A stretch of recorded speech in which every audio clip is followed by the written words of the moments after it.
आज हम देखने वाले हैं एक ज़ॉम्बी सर्वाइवल मूवी जहां पूरी दुनिया में एक खतरनाक ज़ॉम्बी वायरस फैल चुका था और इन ज़ॉम्बियों के शहर में एक भोला भाला लड़का सर्वाइव कर रहा था। कहानी शुरू होती है जापान के एक शहर से जहां हम एक कॉमिक कंपनी को देखते हैं। यहां अलग अलग तरह की कॉमिक बुक्स बनाई जाती हैं, लेकिन ये कंपनी बहुत ही छोटी सी थी। वहां एक डायरेक्टर था और उसके अंडर में 4 आर्टिस्ट काम करते थे जो कॉमिक्स के अलग अलग ड्रॉइंग्स बनाते थे। इन्हीं ड्रॉइंग आर्टिस्ट में से एक था यूके नाम का लड़का। कॉमिक्स पर काम करना उसका पैशन था। वो शौक के तौर पर ये काम करता था, भले ही सैलरी बहुत कम थी। वहां पर मिथु नाम की एक लड़की भी काम करती थी। तो एक दिन जब वो सब काम कर रहे थे तभी उन्होंने टीवी पर एक अजीब सी न्यूज देखी। न्यूज में दिखाया जा रहा था कि शहर की सड़क पर एक आदमी अपने कुत्ते को लेकर टहल रहा था, लेकिन अचानक वहां एक औरत आ जाती है और वो औरत सीधे उस कुत्ते को काट लेती है। यह देखकर जब कुत्ते का मालिक उसे बचाने आता है तो वो औरत उसे भी काट लेती है। इसके बाद वो कुत्ता और उसका मालिक दोनों ही अजीब तरह का बर्ताव करने लगते हैं। ऐसी न्यूज सुनकर वहां मौजूद सब लोग बिल्कुल हैरान रह जाते हैं। कुछ देर बाद फिर एक और न्यूज आती है कि शहर के अलग अलग इलाकों में लोग एक दूसरे पर हमला कर रहे हैं, इसलिए पुलिस ने उन सबको अरेस्ट कर लिया है। इस न्यूज को सुनकर यूके का एक कॉलीग मजाक में उससे कहता है, यार अगले कुछ दिनों तक जरा संभल कर रहना, कहीं ऐसा ना हो कि नौकरी ना मिलने की वजह से तुम्हारा बिहेवियर भी अजीब हो जाए और पुलिस तुम्हें भी बिना बताए अरेस्ट कर ले। लेकिन यूके को उसकी ये बात बिल्कुल पसंद नहीं आती। वो तुरंत जवाब देता है, तुम्हें पता भी है कॉमिक्स बनाने में कितनी मेहनत और स्किल लगती है। मैं ये काम पैसों के लिए नहीं बल्कि अपने पैशन की वजह से करता हूँ। यूके की ये बात सुनकर उसके साथ काम करने वाले बाकी लोग भी उससे हाथ मिलाते हैं और बहुत मोटिवेट हो जाते हैं। वो सब मिलकर कॉमिक्स के लिए नारे लगाने लगते हैं। जैसे यूके के लिए कॉमिक्स पैशन है, वैसे ही अब उनके लिए भी कॉमिक्स एक पैशन बन जाता है। लेकिन तभी एक कॉलीग की आवाज से यूके की होश लौट आता है। असल में अभी तक वो जो भी कॉमिक्स के बारे में मोटिवेशनल बातें कर रहा था वो सब उसके सपनों में था। यूके दिन भर कॉमिक्स की दुनिया में ही खोया रहता था। वो अपने मन को बार बार ये समझाने की कोशिश करता था कि कॉमिक्स ही उसका पैशन है, लेकिन दिल के अंदर कहीं ना कहीं वो एक अच्छी जॉब पाना भी चाहता था। वो हमेशा अपने सपनों में खुद को एक हीरो समझता था, लेकिन असल जिंदगी में वो बहुत डरपोक था। किसी के सामने खड़े होकर एक बात कहने की भी उसमें हिम्मत नहीं थी। उसका सारा मोटिवेशन सिर्फ उसकी कॉमिक्स और उसके सपनों में ही जिंदा था। इसी बीच वहां उनका डायरेक्टर आ जाता है। डायरेक्टर उनसे पूछता है कि उनकी नई कॉमिक पूरी हुई या नहीं। तब मिथु उसे बताती है कि उसकी पूरी स्टोरी लिखकर तैयार हो चुकी है। डायरेक्टर तब मिथु से कहता है कि वो अपनी स्टोरी लेकर ऑफिस में आए। मिथु वहां चली जाती है और उसके बाद ऑफिस खत्म करके यूके अपने घर लौट आता है।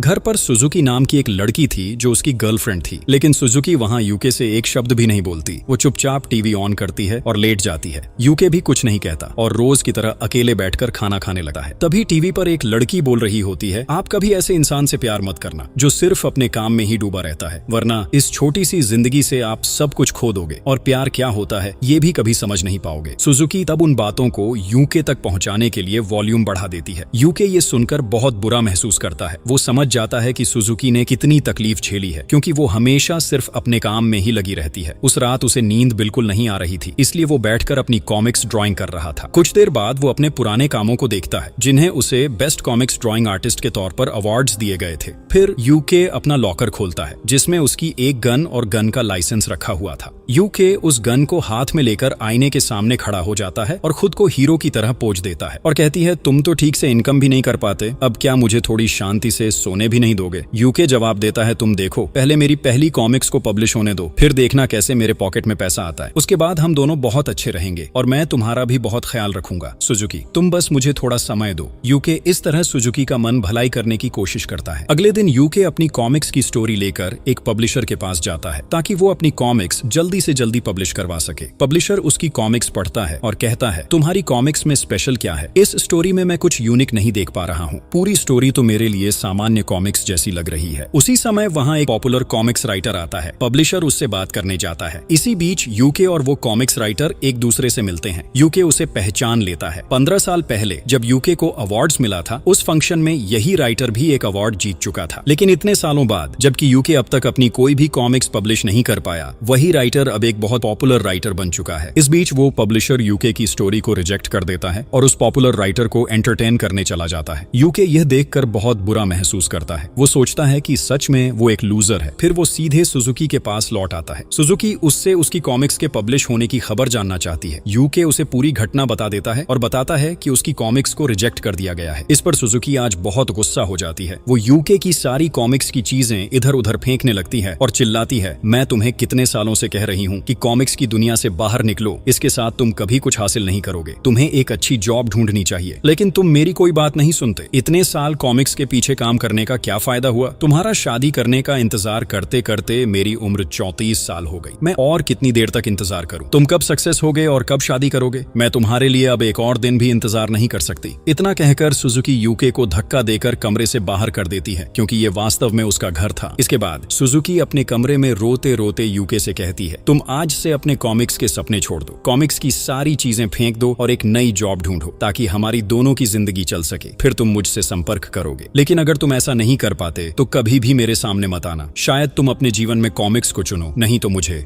सुजुकी की ये बातें सुनकर यूके को बहुत बुरा लगा है। वो दरवाजे के पास जाकर उससे माफी मांगता है। वो उसे कई बार सॉरी कहता है। यूके कहता है, तुम्हारे कमरे के अंदर मेरी गन का लाइसेंस रखा है, मुझे मेरा लाइसेंस दे दो, मैं अब यहाँ से जा रहा हूँ। सुजुकी को समझ में आता है कि शायद यूके ने कॉमिक्स को ही चुना है, इसलिए वो गुस्से में दरवाजा नहीं खोलती, लेकिन अंदर से उसे लाइसेंस दे देती है। यूके तब बाहर के एक बेंच पर जाकर काफी समय तक मन ही मन उदास बैठा रहता है। वो अपने ऑफिस में शिफ्ट होने का सोचता है। अगले दिन सुबह जब वो अपने ऑफिस में काम कर रहा होता है, तभी टीवी पर एक न्यूज दिखाई जाती है। न्यूज में बताया जा रहा था कि शहर में नया वायरस फैल गया है। इस वायरस से संक्रमित लोग अजीब व्यवहार करने लगते हैं। ऐसा लगता है कि ये वायरस धीरे धीरे भयानक रूप धारण कर सकता है। इसी बीच मिथु बताती है कि उसका शरीर बिल्कुल अच्छा नहीं है और वो बहुत बीमार महसूस कर रही है। उसके बाद वो वहाँ से दूसरे कमरे में चली जाती है। इसी समय उनके एक कॉलिग सबको बताता है कि लगभग 2 घंटे बाद मिथु डायरेक्टर के कमरे से बाहर आई। बाहर आने के बाद से उसका व्यवहार अजीब हो गया है और उसके शरीर पर काटने के निशान भी दिख रहे हैं। लेकिन डायरेक्टर की तो एक सुंदर फैमिली है। फिर डायरेक्टर ने मिथु के साथ ऐसा क्यों किया? वे वास्तव में यहाँ खराब कुछ सोच रहे थे, लेकिन उसी समय वहाँ डायरेक्टर आ जाता है। डायरेक्टर कह रहा था कि उसका शरीर भी आज अच्छा महसूस नहीं कर रहा है, इसलिए वो दवा ले रहा था। लेकिन देखा जाता है कि डायरेक्टर की आंखें धीरे धीरे लाल होने लगती हैं। दूसरी ओर यूके कॉमिक्स लिखते लिखते थक कर सो गया था। तभी सुजुकी उसे फोन करती है। यूके ये देखकर बहुत खुश होता है और अपने कॉलिग्स को काम में डिस्टर्ब न करने के लिए वो बाहर जाकर बात करता है। लेकिन उसी समय वो एक चीज नोटिस करता है, आसमान में कई हेलीकॉप्टर किसी एक जगह की ओर जा रहे हैं। यूके यह देखकर बहुत डर जाता है। वो सोचता है कि क्या शहर में फिर से वायरस फैल गया है, क्योंकि टीवी पर तो यही न्यूज दिखाई जा रही थी। इस बीच सुजुकी बात करते करते बहुत इमोशनल हो जाती है। यूके उससे कहता है, तुम ठीक हो? तुम्हें शरीर खराब तो नहीं लग रहा? लेकिन सुजुकी उसे जवाब देती है, तुम मुझे माफ कर दो। गुस्से में मैंने तुमसे बहुत कुछ कहा। मैंने तुम्हारे सपनों को छोटा समझा। मुझे तुम्हारे इस बुरे समय में तुम्हारे साथ होना चाहिए था। तो तुम मुझे माफ कर दो और फिर से घर लौट आओ। सुजुकी की बातें सुनकर यूके बहुत चिंतित हो जाता है। वो तुरंत सुजुकी को देखने चल पड़ता है, लेकिन काफी समय तक घर के दरवाजे पर नॉक करने के बावजूद सुजुकी दरवाजा नहीं खोलती और कोई आवाज भी नहीं आती। यूके तब दरवाजे के उस छोटे से हिस्से से उसे देख रहा था। सुजुकी पूरी तरह सीधी होकर बिस्तर पर चुपचाप लेटी रहती है। यूके यह देखकर बहुत चिंतित हो जाता है। वो बार बार उसे दरवाजा खोलने के लिए कहता है। कुछ ही समय बाद देखा जाता है कि सुजुकी बहुत अजीब तरीके से बिस्तर से उठकर बैठ जाती है। कुछ ही देर में अजीब व्यवहार करते हुए वो बिस्तर से गिरकर जमीन पर पड़ जाती है और फिर वहाँ छटपटाने लगती है। यूके यह देखकर बहुत डर जाता है। धीरे धीरे सुजुकी दरवाजे की ओर बढ़ने लगती है और जैसे ही यूके उसका चेहरा देखता है, उसकी आत्मा कांप उठती है। असल में सुजुकी अब पूरी तरह से ज़ॉम्बी बन चुकी है। वो दरवाजा खोलकर सीधे यूके पर हमला करने ही वाली थी, लेकिन यूके किसी तरह उसे पकड़ लेता है और उसे कंट्रोल करने की कोशिश करता है।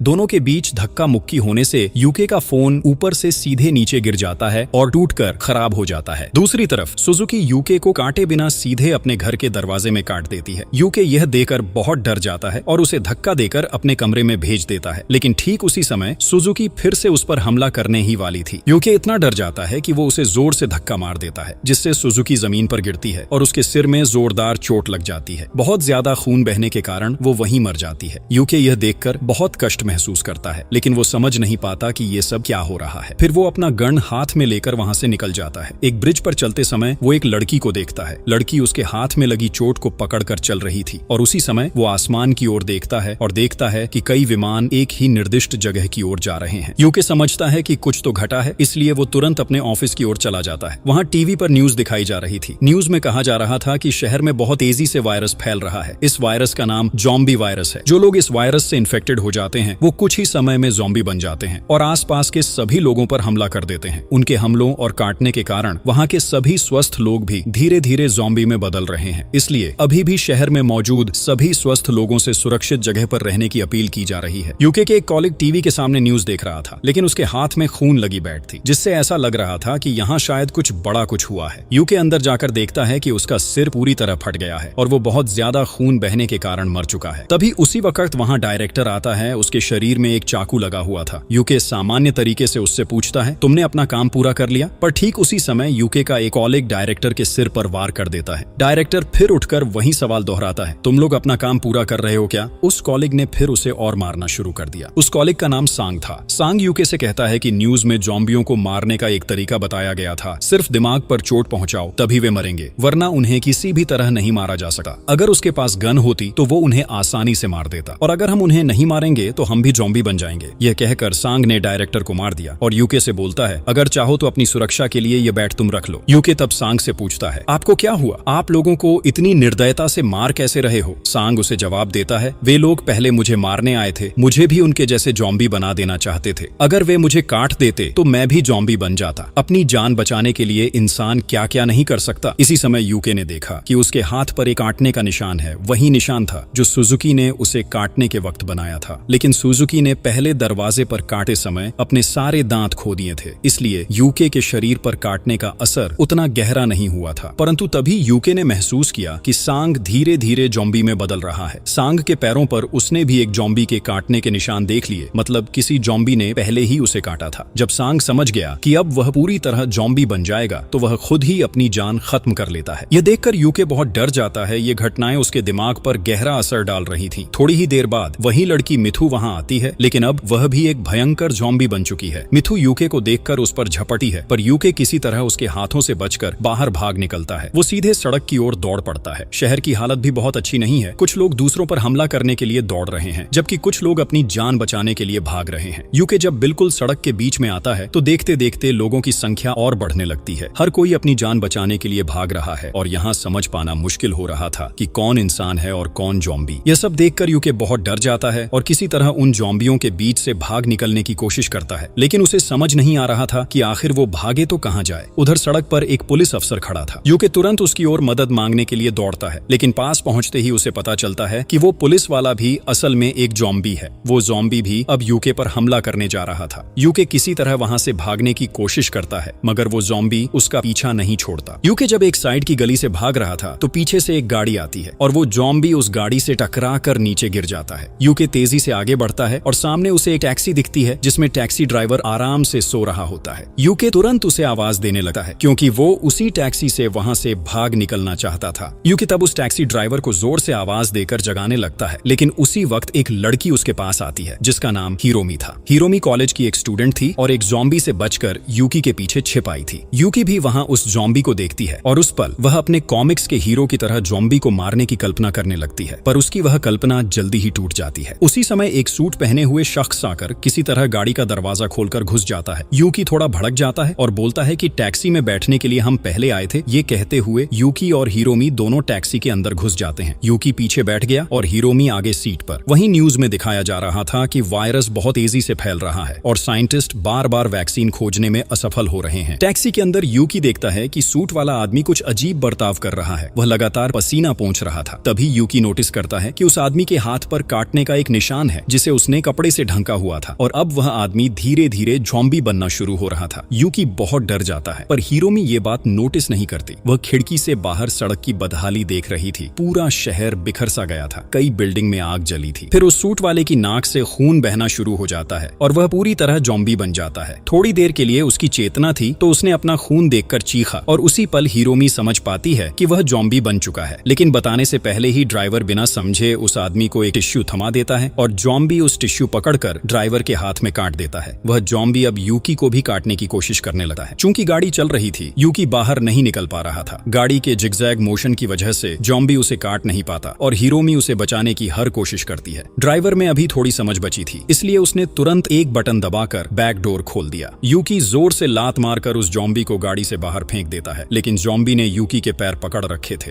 हिरोमी सामने से बैक डोर बंद करने की कोशिश करती है, पर वह सफल नहीं होती। थोड़ी दूरी चलने पर जॉम्बी किसी बीम से टकराकर दूर पर जा गिरता और एक बस के नीचे गिरकर वहीं मर जाता है। इस तरह यूकी और हिरोमी बच निकलते हैं, पर उस बीच ड्राइवर की हालत भी बिगड़ती जा रही थी। वह धीरे धीरे जॉम्बी बन रहा था और बार बार बोलने लग रहा था कि जॉम्बियों के लिए कोई ट्रैफिक रूल्स नहीं होते। उसकी मानसिक स्थिति गड़बड़ा गई और वह उल्टे सीधे तरीके से गाड़ी चलाने लगा। गाड़ी के दरवाजे टूटकर सड़क पर गिरने लगे और कई पार्ट्स टूटने लगे। ड्राइवर हिरोमी पर हमला कर न पाए, इसलिए किसी तरह हिरोमी को पीछे की सीट पर खींच लेता है। अब गाड़ी खुद बेतरतीब ढंग से चलकर उनके ऊपर हमलावर हो रही थी। कुछ दूर चलने के बाद जोरदार टक्कर लगती है और गाड़ी पलट जाती है। कई चक्कर लगाकर गाड़ी अंततः अचानक रुकती है। सिर पर चोट लगने से यूकी और हिरोमी दोनों बेहोश हो जाते हैं।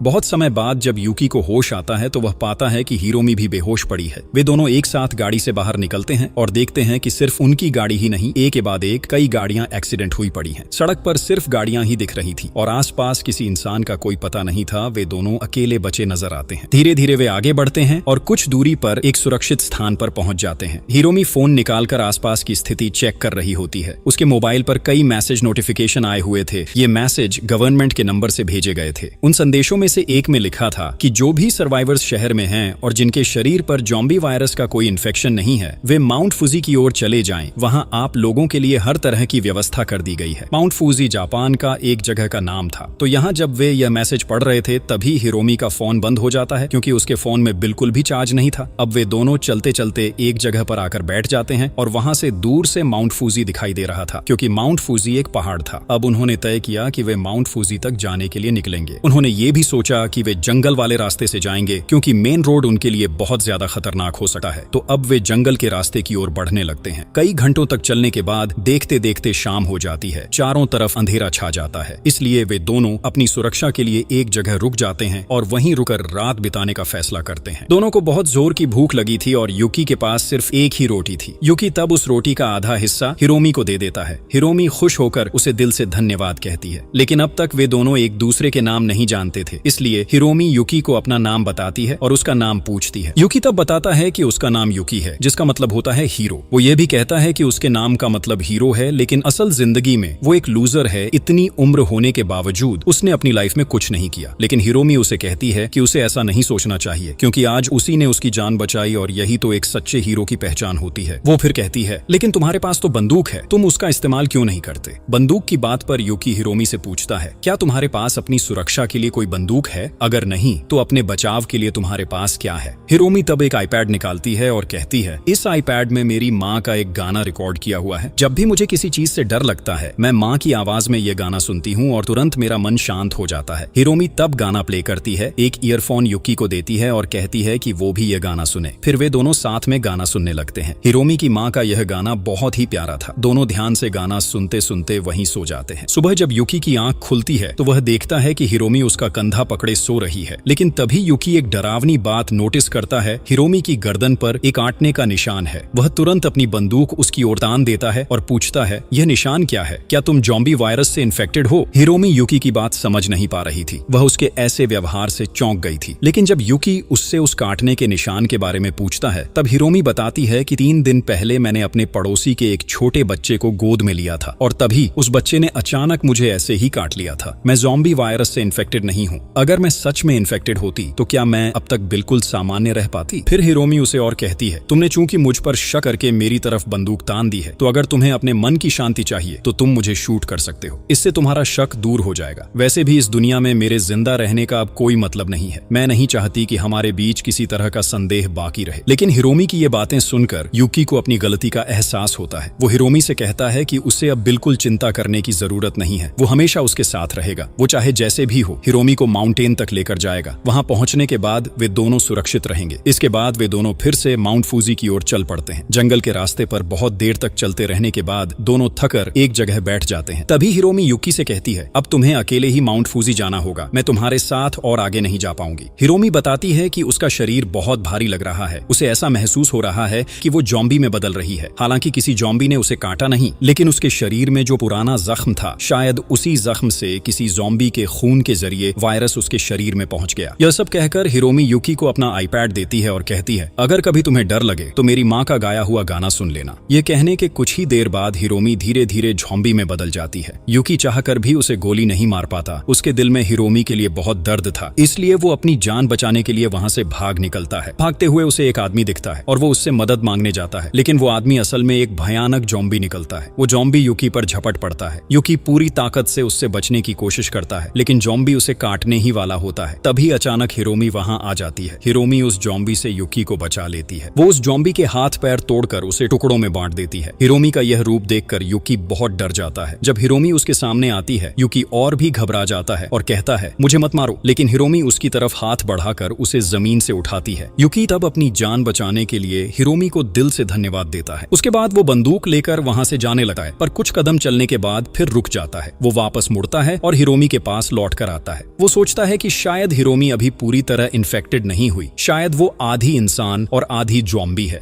यूकी तब तय करता है कि वो हिरोमी को अपने साथ लेकर ही चलेगा। वे दोनों फिर से रास्ते पर निकल पड़ते हैं। रास्ते में उन्हें एक कार में कुछ खाना मिलता है, जिसे वे दोनों बांटकर खाते हैं। थोड़ी देर बाद उन्हें एक साफ नाले से पानी भी मिलता है और इस तरह चलते चलते फिर से रात हो जाती है। वे जंगल की एक सुरक्षित जगह पर रुककर रात बिताते हैं। किसी तरह वो रात बीत जाती है। धीरे धीरे कई दिन बीत जाते हैं। अगले दिन सुबह हिरोमी को इतनी ज्यादा भूख लगी थी कि उसके पास चलने की ताकत ही नहीं बची थी। तब यूकी उसे अपनी पीठ पर उठा लेता है और धीरे धीरे रास्ता तय करने लगता है। रास्ते में उन्हें एक ट्रॉली मिलती है जिसमें सिर्फ खाने के छिलके पड़े होते हैं, लेकिन उस ट्रॉली पर माउंट फूजी का एड्रेस लिखा होता है। यह देखकर दोनों बहुत खुश हो जाते हैं, क्योंकि उन्हें लगता है कि अब वे शायद माउंट फूजी के बहुत करीब पहुंच गए हैं। लेकिन अब हिरोमी पूरी तरह कमजोर पड़ चुकी थी, इसलिए यूकी उसे उसी ट्रॉली में बैठा लेता है और वह हिरोमी को लेकर आगे बढ़ता है। लेकिन चूंकि दोनों बहुत ज्यादा भूखे थे, इसलिए यूकी पहले हिरोमी को लेकर एक सुपर शॉप में जाता है, जहां वे कुछ खाने पीने की चीज और पानी पा सके। पर सुपर शॉप के बाहर की भी हालत अच्छी नहीं थी। वहां भी कई गाड़ियां एक्सीडेंट में पड़ी थी और आसपास कई लोग दिख रहे थे। यूकी किसी तरह हिरोमी को लेकर शॉप के अंदर जाता है। वहां सबसे पहले वे एक कपड़ों की दुकान देखते हैं और पुराने गंदे कपड़े बदलकर नए साफ कपड़े पहन लेते हैं, क्योंकि कई दिन से वही पुराने कपड़े पहने हुए थे। तभी वहां एक ज़ॉम्बी आकर यूकी पर हमला कर देता है। वह ज़ॉम्बी यूकी को काटने ही वाला था, पर पीछे से किसी ने उस ज़ॉम्बी पर हमला कर दिया और उसकी खोपड़ी फटकर वह वहीं मर जाता है।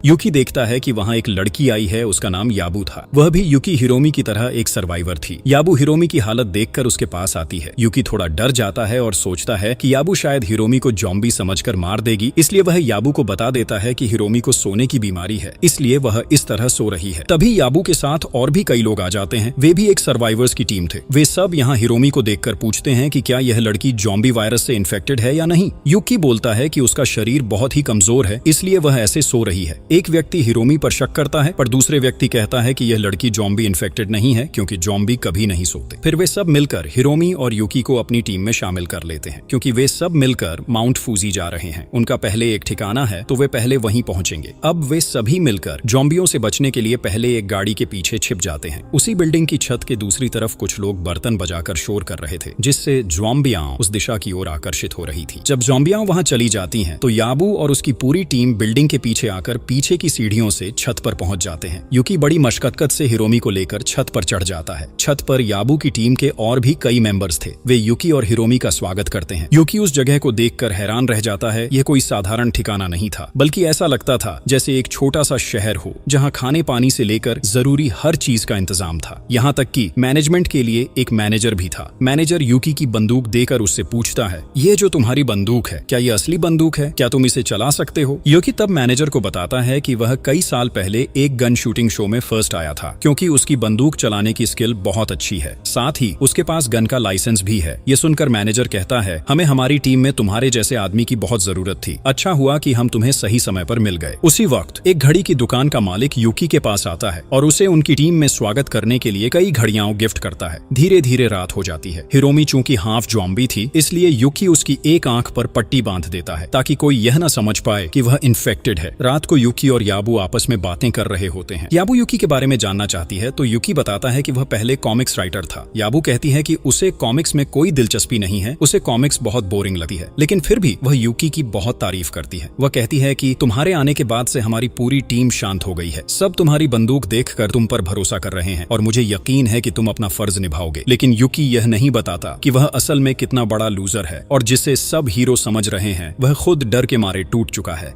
अगले दिन सुबह यूकी हिरोमी से बात कर रहा होता है। वह उसे कहता है कि तुम फिक्र मत करो, मैं हमेशा तुम्हारे साथ हूँ। अगर कोई तुम्हारी आंख के बारे में पूछे तो बस कह देना कि तुम्हारी आंख में चोट लगी थी, इसलिए पट्टी बांधी है। इसके बाद यूकी ऊपर खड़े होकर आसपास के ज़ॉम्बियों को देखता है। तभी वही घड़ी की दुकान वाला आदमी उसके पास आता है और कहता है ज़ॉम्बी हमेशा वही चीज बार बार दोहराते हैं जो उन्हें पसंद थी, यानी कि वे अपनी पसंद की चीजों को रिपीट करते रहते हैं। यूकी यह बात नोटिस करता है। वह देखता है कि एक ज़ॉम्बी बार बार सड़क के बीच ऊंची छलांगे लगा रहा है और खुद को चोट पहुंचा रहा है। उसी तरह एक और ज़ॉम्बी एक दुकान का दरवाजा खोलने की कोशिश कर रहा है। तब वह आदमी कहता है वह ज़ॉम्बी मेरी पत्नी थी, उसे शॉपिंग का बहुत शौक था, इसलिए अब भी वह वही काम बार बार कर रही है। इस तरह हर ज़ॉम्बी अपनी पुरानी पसंद की चीजों को बार बार दोहराता है ताकि खुद को खुश रख सके। तभी वहाँ का मैनेजर सबको बुलाता है और बताता है कि अब हमारे पास खाने का सामान बहुत कम बचा है, इसलिए हमें नए खाने की व्यवस्था करनी होगी। लेकिन शहर की हालत देखकर सीधे रास्ते से शॉपिंग मॉल तक पहुंचना नामुमकिन है। हालांकि उस शॉपिंग कॉम्प्लेक्स का मालिक हमारे ग्रुप का ही एक मेंबर था। ज़ॉम्बी बनने से पहले उसने हमें एक मैप दिया था जिसमें मॉल के बेसमेंट से अंदर जाने का गुप्त रास्ता बताया गया है। अगर हम वहां पहुंच जाए तो बहुत सारा खाना मिल सकता है। असल में यह सारी बातें मैनेजर यूकी से कह रहा होता है। यूकी कहता है तुम लोग मुझसे ये सब क्यों कह रहे हो, मैं इसमें क्या कर सकता हूँ। ये सुनकर मैनेजर समझ जाता है कि यूकी के पास बंदूक तो है पर हिम्मत नहीं। मैनेजर कहता है तुम्हें कुछ नहीं करना, बस अपनी बंदूक मुझे दे दो, बाकी का काम मैं और मेरी टीम कर लेंगे। हमने तुम्हें सिर्फ तुम्हारी बंदूक देखकर जिंदा रखा है, वही हमारे काम आएगी। ये सुनकर यूकी डर जाता है। उसी दौरान उनकी टीम में मौजूद एक गैंगस्टर टाइप आदमी हिरोमी के पास आता है, लेकिन हिरोमी को बचाने के लिए याबू वहां पहुंचती है। वह आदमी कहता है अब हिरोमी हमारी है। याबू उसका विरोध करती है तो उसकी टीम का एक आदमी याबू के गले पर चाकू रख देता है और दूसरा आदमी हिरोमी को जबरदस्ती बाहर खींच कर ले जाता है। उनकी चीखें सुनकर यूकी वहां पहुंच जाता है। उसके पीछे पीछे मैनेजर और बाकी साथी भी वहां आ जाते हैं। यूकी वहां हिरोमी को बचाने के लिए मैनेजर की तरफ अपनी बंदूक तानकर चिल्लाया हिरोमी को छोड़ दो वरना मैं एक एक करके सबको गोली मार दूंगा, पर किसी ने उसकी एक भी बात नहीं सुनी। यूकी इस पर और भी डर गया। कुछ पलों बाद हिरोमी ने जबरदस्त जोर से धक्का देकर उस आदमी को दूर फेंक दिया। उसने उसी तरीके से गैंगस्टर लड़के को भी दूर फेंक दिया और फिर अपनी आंखों की पट्टी हटाई। ये देखकर सब लोग बौखला गए और समझ गए कि हिरोमी ज़ॉम्बी वायरस से इन्फेक्टेड हो चुकी है। मैनेजर ने एक क्षण भी गवाए बिना हिरोमी के सिर पर पास रखे हुए एक भाला फेंक दी। यूकी के पास तो बंदूक थी पर वह हिम्मत करके गोली नहीं चला पाया। हिरोमी की इस हालत को देखकर वह चिल्लाने लगा। इसी मौके पर मैनेजर के लोग उसके पास से उसकी बंदूक छीन लेते हैं। फिर वे उसे एक कमरे में घसीट कर ले जाते हैं और खूब मारते हैं। वही बंदूक उस गैंगस्टर के पास चली जाती है। गैंगस्टर मैनेजर से कहता है कि हिरोमी मेरी थी, तुमने उसे मार दिया, इसलिए अब बंदूक मेरी और आज से मैं ही पूरी टीम का लीडर हूँ। ये सुनकर मैनेजर बहुत गुस्से में था।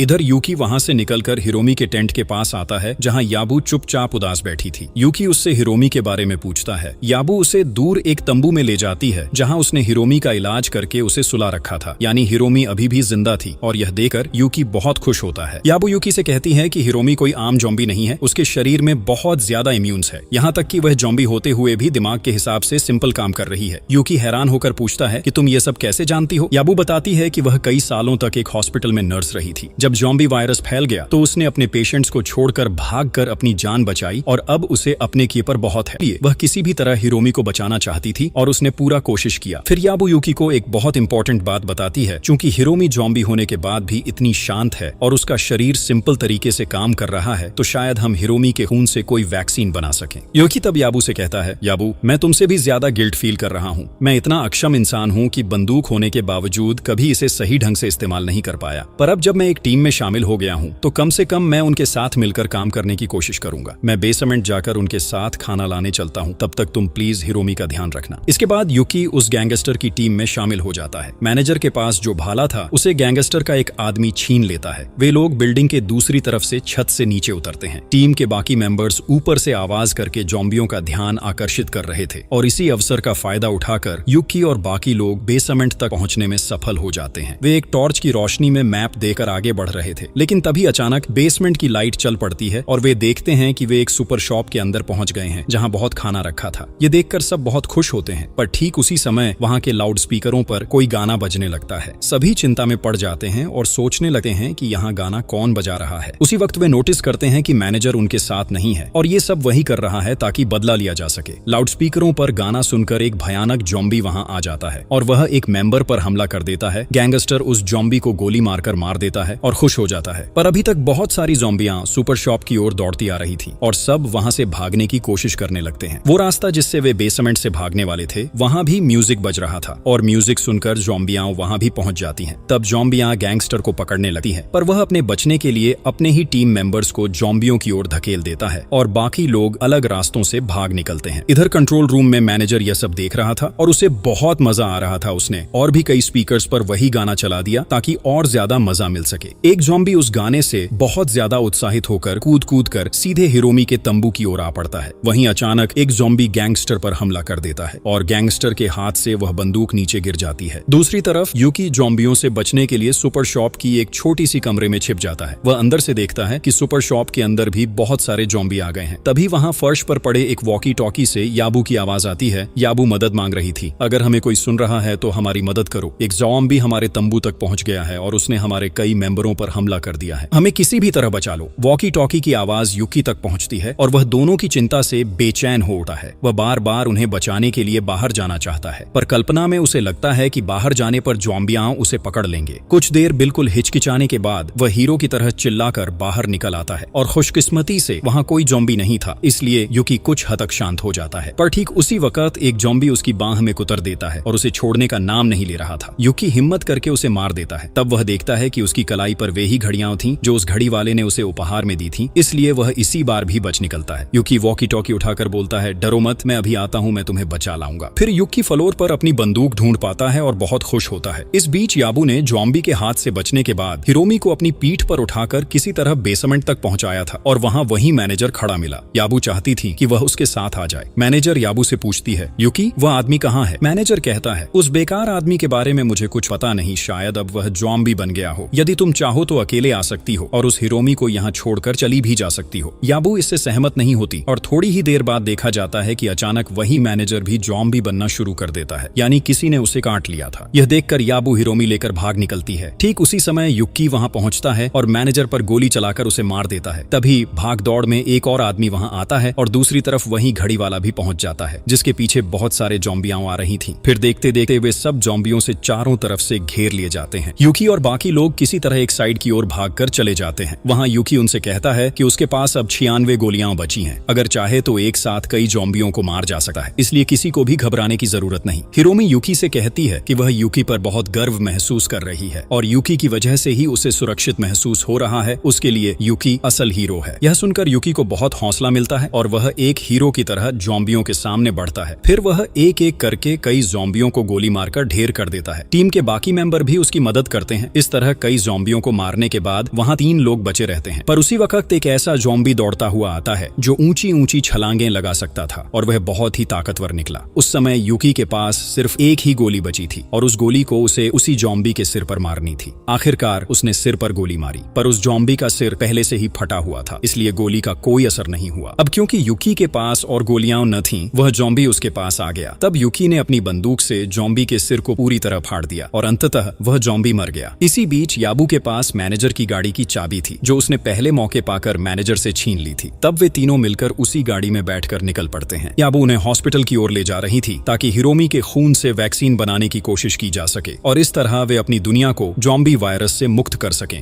रास्ते में याबू युक्की से उसका नाम पूछती है। युक्की इस पर गर्व से बताता है कि उसका नाम युक्की है और इसका मतलब हीरो होता है और इस तरह कहानी यहीं समाप्त हो जाती है।